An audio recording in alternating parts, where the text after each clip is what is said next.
Mukana la Bukedde TV osibyeyo otya nno nnyabo oba ssebo nze Sharita Mutawe okutisaako programu eno tugiyita Friday edition wabula nyongera okugamba nti kwata DVD yo ey'okwanjula ey'embaga otuleetere tujja kuba nga tukulaga olwokutaano ebeerawo ssaawa 5 paka ssaawa 6 jjukira nti era bannaffe abatekamu essente be bamerenda twerawira motomoto concert motomoto promotion musobola okubeera nga weewangulira emmotoka ekika kya Nissan nywa soda wa Mountain Dew mirinda fruit mirinda pineapple naye muneefune kakisakavuga ku mmotoka gwatego naddawo kwegomba nga banno ng'ateesobola okukozesa nusu 8 oba 10 n'onywa soda n'ofuna emmotoka ne TV n'ebirala bingi nnyo era nga kodi mweri osindika ku 7 Nevia Cosmetics bakola ebizigo bya Nevia anti-dandruff Nevia cream relaxer ne Nevia herbal jelly beeyune nnyo kuba ebizigo byabwe by'ebyawangula engule y'omwaka 2011 2012 okubeera nga bazigula abakyala nga n'ebizigo byabwe tebyokya Nevia hair dye, Nevia retouch, Nevia lemon lotion, Nevia herbal jelly,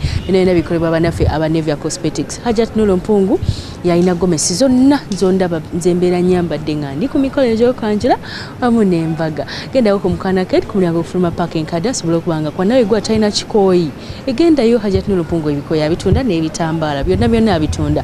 Olunaku lero tugenda kubanga tukutuusako mukolo gwa kwanjula wamu n'embaga bya kisiraamu era nga okwanjula wamu n'embaga byaliwo ku lunaku kurerumu nga mwana mwalago bayita Nateebwa ye Nateebwa Saidat agenda kubanga ayanjira mwana mune Yasin Katende ngero omukolo guno gugenda kubeera mu maka g'omwami Nsanja Twaha wali ekasana Luweero kyekyasinze okunsanyusa ku mukolo guno kyekyokuba nti olwamaze okwanjira Luweero ne bajje Kabowa ne bakola embaga kasake kutuuseko ekitundu ky'okwanjira okiraba mwana mwala yafulumidde mu gomesi ya blue yabadde agiblendinze bulungi ne gold nalyoka n'asala dance bannange yabadde n'omuyimbi we ng'oli omuyimbi si muyimbi gwe tumanyi wabula nga amanyi buli luyimba lwa buli muyimbi Catherine Kusasira yamuyimbye Stesha yamuyimbye Haruna Mbiru namuyimba nga mukazi naye nga ayimba Haruna Mbiru kwegamba naye yayongedde okusanyusa omukolo gwabwe ate nga bambi na buli kimu kyatambudde bulungi basoose mu kuwoowa ne basaala nga omukolo gwonna ne baguteeka mu mikono gya Allah katulabe ekitundu ekyo nkomawo okutuusaako embaga yabwe nti naye yaliwo ku lunaku lumu nja kuwulira wagi yabadde eri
kubanga ekyamaze omennengera bannamigwa nga babagalidde engwanyu taata omba ne baddira engoma enzane ne bajolekeza engoma etajjira munju bamaggulu n'ayogooma taata bonoosikiza n'enva ekkuzimu taata n'enduka mu jjanjizo emboozi eneegwa amakerenda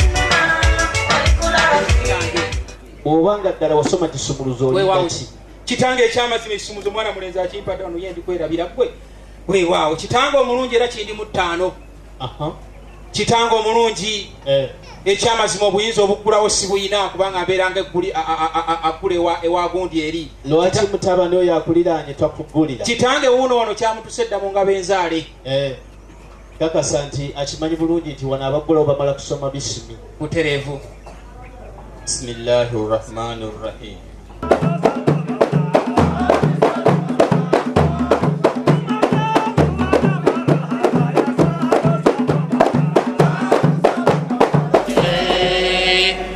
Ekitiibwa kya Buganda kyavanda naffe tukikuumenga bana balero katulwane okukuza Buganda lujjukira nnyo bajjajja baffe abafiirira ensi yaffe. Awangale ayi Ssaabasajja erya ssuubi ly'osinze okwagala. weewaawo kitange.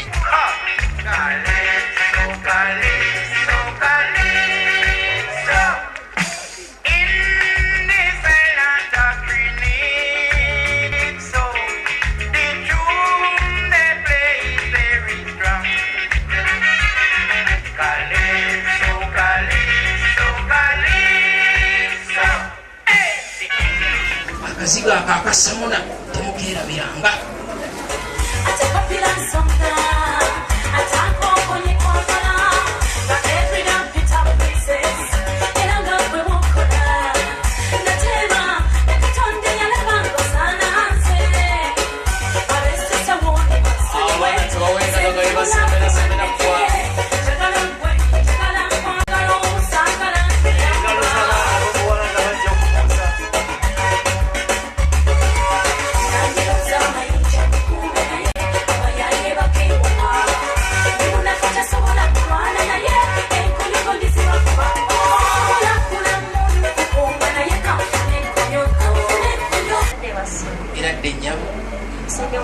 Bulungi nnyabo sibyeta amakubo tugayisiibu Nsonyiza okubalaba bassebo. kale bassebo Eradde bassebo. eradde ssebo Buli mutya bassebo. gye tuli ssebo Nguliko olugendo ssebo. olugendo tuliseemu ssebo. Alhamdulillah. weewaawo ssebo. Eradde bannyabo.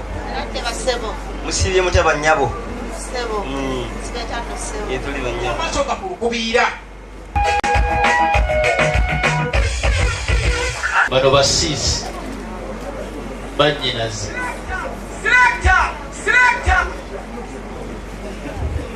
Assalamu alaikum wa rahmatullahi wa barakatuh. Wa alaikum assalaamu wa rahmatullahi wa barakatuh. Saiso okubalaba nnyo bassebo. Saiso okubalaba nnyo bannyabo. Abantu abo bazze wano bagamba nti bammwe babo. Abantu abo nabawulirako. Naye nesimanya bantu ki bajja naye waliwo senga ayinza okusinga okumanya entambula yaabwe.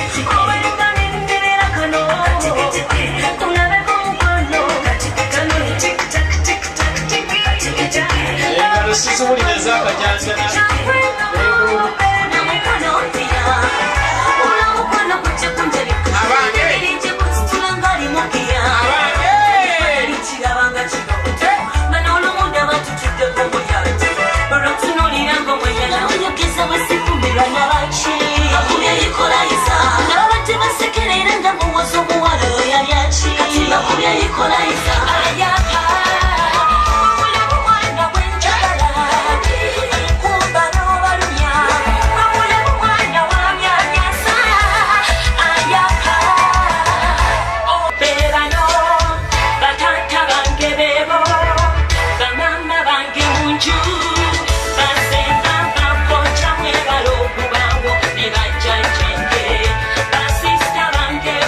Sembe waggulu enokkirira.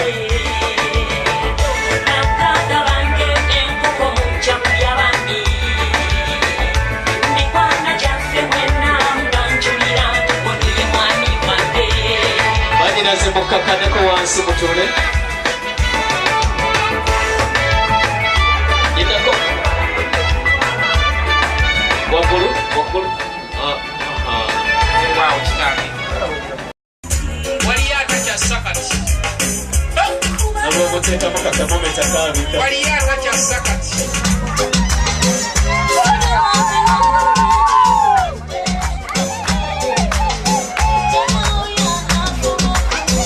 Mwanyinaze baba abuze komawo tukola amawulire wa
Olwana Lulenzi lukirako Besigye ng'alina okulazibwa 2016.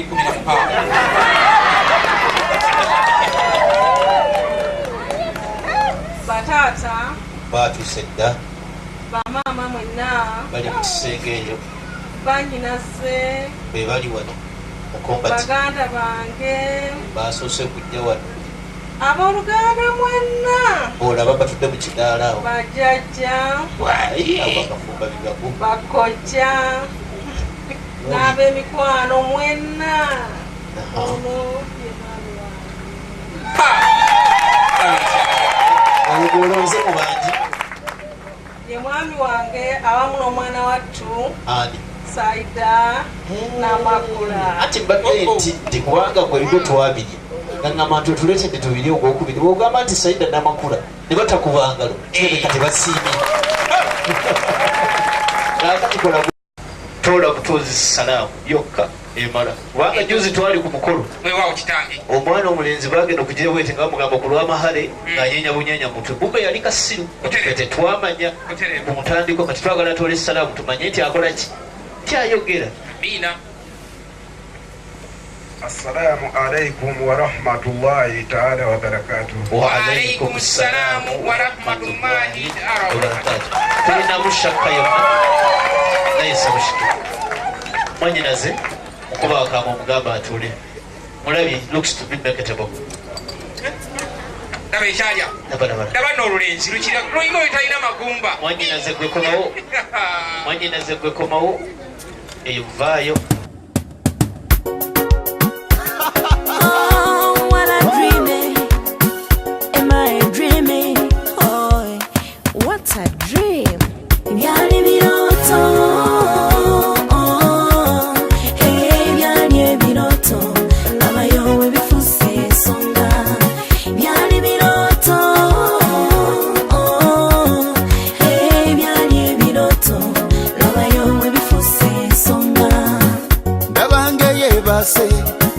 Gabanga lota mama mungolokose undabeko n'amatobuta binsobedde bintabudde baby sibitegeera kirabika kyekiseera Mukama Katonda nzijukidde ponye naku mama ndabye essanyu nsajja kudde byali biroto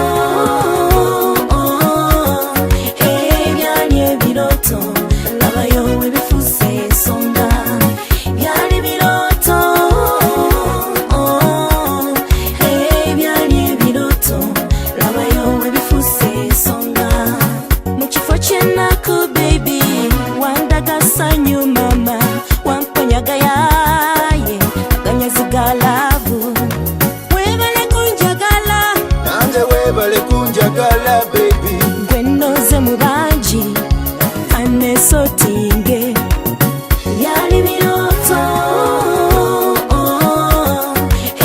byali ebiroto labayo ebifuse esonga byali biroto